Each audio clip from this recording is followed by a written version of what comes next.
on the Chelsea later too, but I wanted to start off with the news actually about Rodri. It's been confirmed by a few outlets. There's still rumors it may not be the entire season, but it does look as though Rodri is going to be out from anywhere to sort of 3 months to the rest of the season. If it's his ACL, it's going to at least be 6 months out, which is pretty much the rest of the campaign. How badly do you think that's going to impact you, Nobbins, losing your best player for probably the rest of the season? Yeah, it's detrimental, obviously. Last season, we lost De Bruyne, our best player, for half the season. This year, it's our most important player for what seems to be all of it. It's not even like, when De Bruyne went out for half of it, you had the knowledge of, well, he's coming back in January, but you also had the knowledge of, well, we've got pretty strong depth in the offensive midfield areas, so it doesn't really matter as much. Whereas if Rodri goes out, then there's no true there's no true replacements. It's more sort of like bodging a hole, really. There is Gundogan, but it is 2024. It's not 2022 anymore. There's Kovacic, who we know can do a job and started the season very well there, to be fair. But again, it's not ideal. There's question marks about Mateus Nunes. Will a combination therein be the solution? I think the thing for me will be, how will City cope until, January? And the question will be, if City, if Pep's figured it, I think if anyone can figure it out, it's Pep.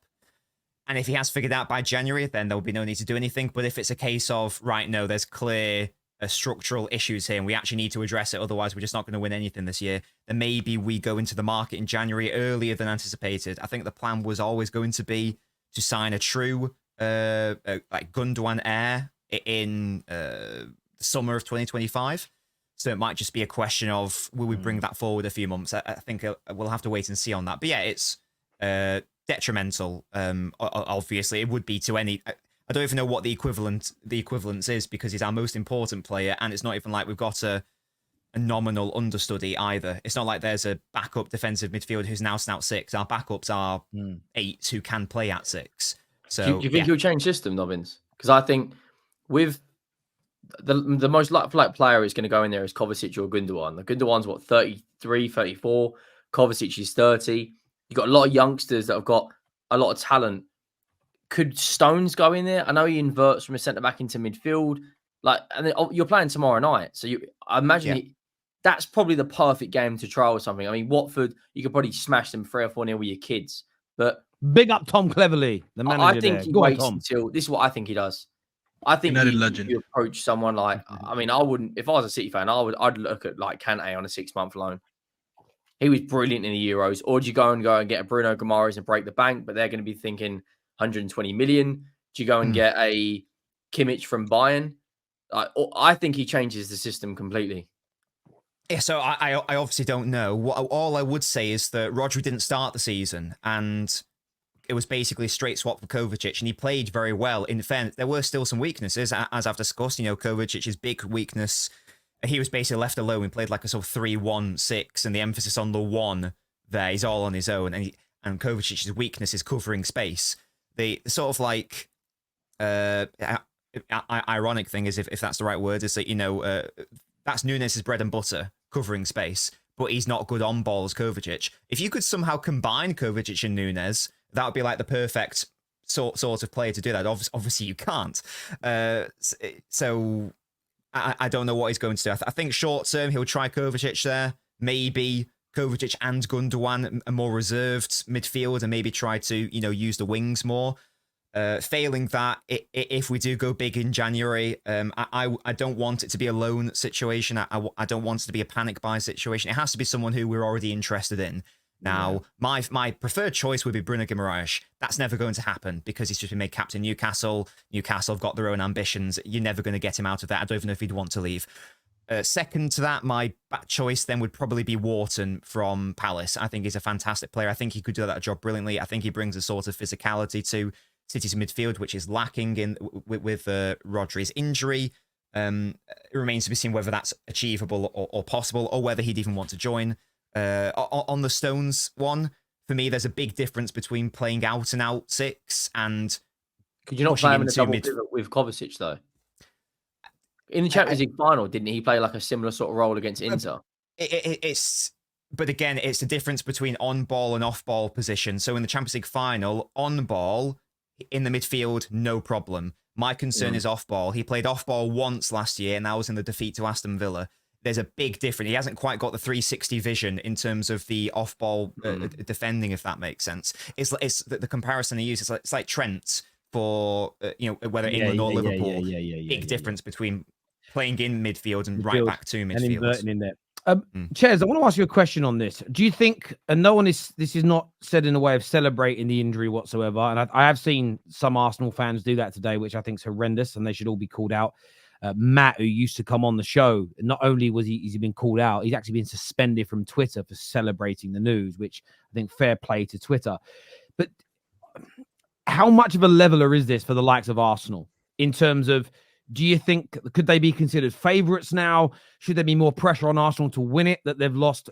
I know they've started the season well without Rodri, but typically speaking, their win percentage with him versus without him is significantly different. Do you think it changes the outcome of the season, this injury? Yeah, he's a top-class player, man. He's world-class, renowned, been doing it for a few years now. He's literally been one of the main reasons why Man City won so many leagues. And without him, it's a big difference. Kovacic is a good player. He's not as defensive as Rodri. He hasn't got the passing capabilities Rodri does. Rodri comes to clutch goals. He's a mentality monster, tackles, interceptions, all of that. He's got everything. So without him, it's a big difference.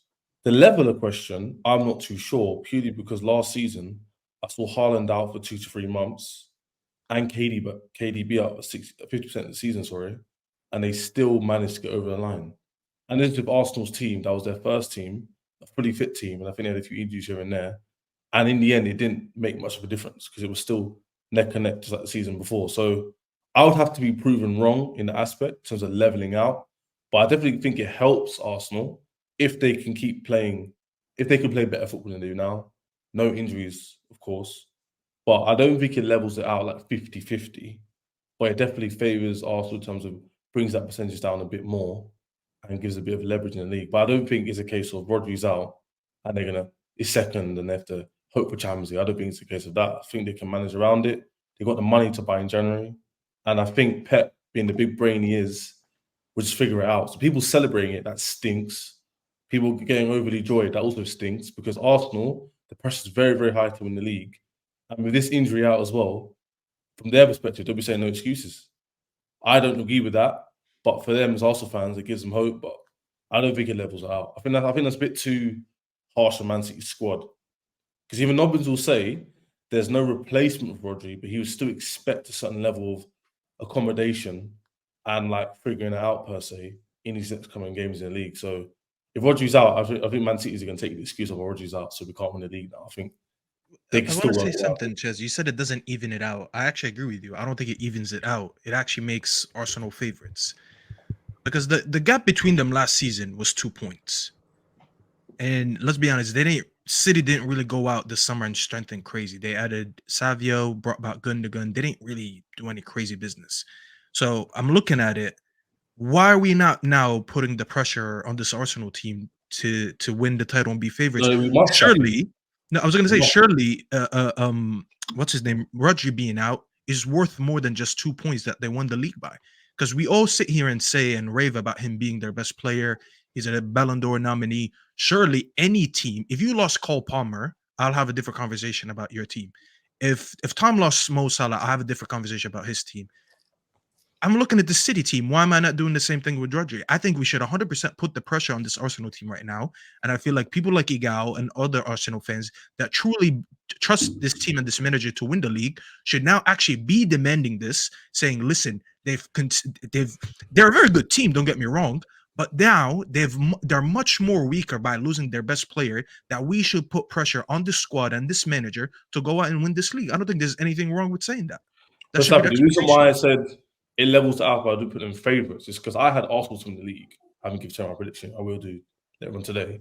But I had said that on the basis of the mentality of Arsenal coming to the season. Maybe it's a bit different this time. Maybe the efforts from last season helped them this season. And I assume Mikel Arteta was going to improve his managerial experience and now help him over the line. Now this, you're right.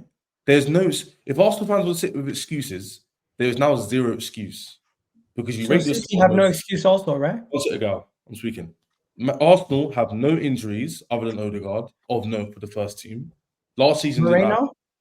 This season they backed the manager again. Moreno? Last, He hasn't played a game though, Gal. Like he bro, hasn't. Regardless. Guys, hang on, Yeah. guys. Sorry, Ches. Let Ches finish what he's saying, then let rebuttal. Otherwise, we miss what he's saying. Oh, if everyone but jumps Terry, in. if he Sorry. says something incorrect, I'm going to correct him.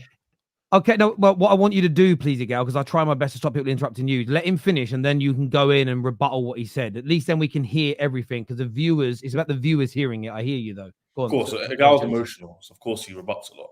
But as I was saying, Moreno hasn't touched the pitch for Arsenal, so therefore I'm not going to rate him as a player that you miss.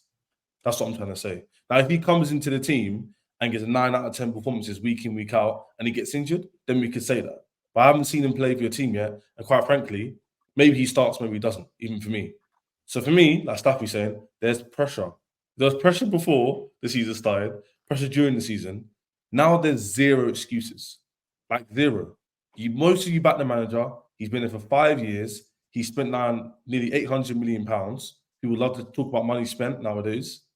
There's no excuses. But I still think, having said that, I mean, Staffy may differ a little bit, is I feel like either Man City will go in January window and figure it out that way, or Pep will just do enough to use his squad in a way and manage it in that kind of way too. So I believe in that. Whether that happens or not, yeah, we'll come to you. So, Jay, can I ask you a question on what you? Sorry, so I don't ask you a question on what you've said. When you say there's no excuses, so does that mean in your mind Arsenal are now the favourites? Because if City are better than them, beforehand. Okay, cool. I just wanted to make sure that that's what I was hearing, because if there's no excuses, it means they're the best team like in the. Yeah, I said, based off the belief of Arsenal fans, based on what I saw last season, based on the transfer windows they've had, Man City didn't replace Rodri. I don't really rate their attackers as a unit, my personal opinion. I thought Arsenal would have enough this season to win the league. So now, when Rodri gets injured, he's world class. I believe it's a leveler. But from an Arsenal perspective, I don't see why they wouldn't believe they couldn't win the league. Like, I don't really see where they would kind of angle it. Like, no, I get that. No, I get it. So you're basing that on what Arsenal fans say, but what's your opinion? I think it's more of a leveler. Whereas the Arsenal fans believe beginning of the season, during the season, I speak to them all the time, they believe they're going to win the league. This, in their opinion, for people like a Gal, there's zero excuses now. I don't really know what I could hear. Okay. So, Gal, the floor's yours, man. You want to interrupt me? The floor's yours. Okay, I don't like how you're speaking, because you're making it seem like there's no other Arsenal fan on this panel besides myself. So unless you are speaking to other people in your friendship circle and they're telling you excuses, or they're saying something to excuse why we wouldn't win the league, I don't know why you're coming with so much vim. It just doesn't make sense. Number one. Number two, we can all admit that Rodri's been the best midfielder in the world for at least well over 2 calendar years. Not only that, he's been the Premier League's best player, I think, last season. So, of course, there's going to be a massive disadvantage and a boost to whoever is competing against Man City. That is just the honest truth. Now, in the same breath, Man City don't have an excuse either, because if they are missing one of the best players, they still have one of the best squads. They did not pay that same excuse to Arsenal when we lost Saliba. They did not give the same excuse to Liverpool when they lost Van Dijk.